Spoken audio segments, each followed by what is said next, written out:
ഒന്നോർക്കുക. വേദനിപ്പിക്കുവാൻ 1000 പേർ ഉണ്ടായിരിക്കട്ടെ, സമാധാനിപ്പിക്കാൻ ഒരാൾ മാത്രം മതി. ഒരാളുടെ ജീവിതം മാറ്റിമറിക്കുവാൻ ദൈവവചനത്തിൽ വിശ്വസിക്കുക, ദൈവത്തിൽ വിശ്വസിക്കുക. ദൈവത്തിന് മാത്രമേ നമ്മളുടെ നിരാശകൾക്കും വേദനകൾക്കും ആശ്വാസം പകരാനും ജീവിതത്തിലേക്ക് നമ്മളെ കൈപിടിച്ചുയർത്തുവാനും സാധിക്കുകയുള്ളൂ.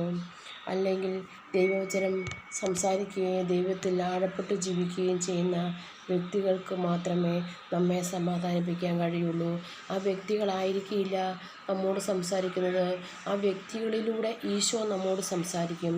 ഈശോ നേരിട്ട് ഒരിക്കലും ഇറങ്ങി വന്ന് നമ്മളുടെ പ്രശ്നങ്ങൾ തീർക്കുന്നില്ല. ഓരോ വ്യക്തികളിലൂടെ ഈശോ നമ്മളെ, നമ്മുടെ നിയോഗങ്ങളെ, നമ്മുടെ നിരാശകളെ സാന്ത്വനിപ്പിക്കുവാൻ ഈശോ പരിശുദ്ധാത്മാവ് മുഖേന ഓരോ വ്യക്തികളെയും നമ്മിലേക്ക് വിളിക്കും. അതിനെ തിരിച്ചറിയുക.